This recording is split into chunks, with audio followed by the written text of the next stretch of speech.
L'homme ne s'attendait pas à ce qu'après sa réincarnation dans un autre monde, il finisse simple garde à la porte du château du roi démon. Ce qui le surprit encore plus, c'était la faiblesse du groupe du héros. Même la plus puissante attaque du héros était pulvérisée sans effort, d'un simple geste de la main. Vaincu si facilement, le héros crut sa mort certaine.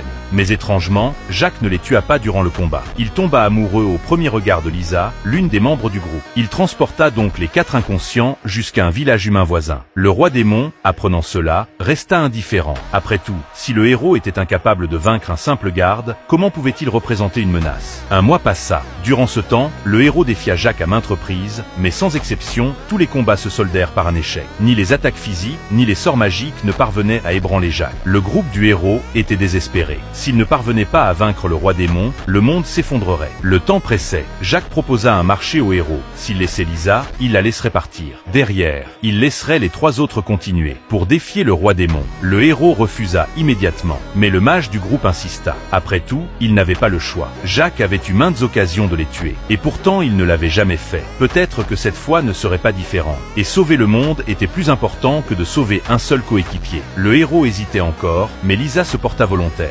Laissa les 3 continuer. Elle resterait en arrière pour combattre. Jacques, satisfait, ouvrit lui-même les portes du château et laissa les 3 aller défier le roi démon. Lisa, restée en arrière, s'attendait à une bataille féroce et déchaîna sa magie la plus puissante. Mais Jacques leva simplement la main, reflétant le sort sur le mur. Dans ce bref instant, Jacques expliqua rapidement qu'il ne voulait pas se battre, mais qu'il était tombé amoureux de Lisa au premier regard. Il lui avoua sur le champ. Lisa resta figée, l'esprit vide, mais finit par rejeter fermement Jacques. Cela laissa Jacques découragé, au point de souhaiter se réincarner immédiatement, car dans ce monde, il était confiné au château du roi démon, n'étant autorisé à sortir que pour piller des villages humains. Quelque chose, il n'avait aucune envie de le faire, bien qu'il eût la force de vaincre le roi démon. Cela l'obligerait à hériter de son rôle. Alors Jacques choisit de dépérir, à ne rien faire au château jour après jour, jusqu'à ce que Lisa apparaisse et le ramène chez lui. Touchée par le désarroi de Jacques, Lisa compatit profondément, puisqu'il avait été humain. Elle lui proposa de l'emmener découvrir le monde extérieur pendant qu'ils discutaient. Le roi démon et les 4 rois célestes furent vaincus par le héros, et l'humanité célébra en grande pompe.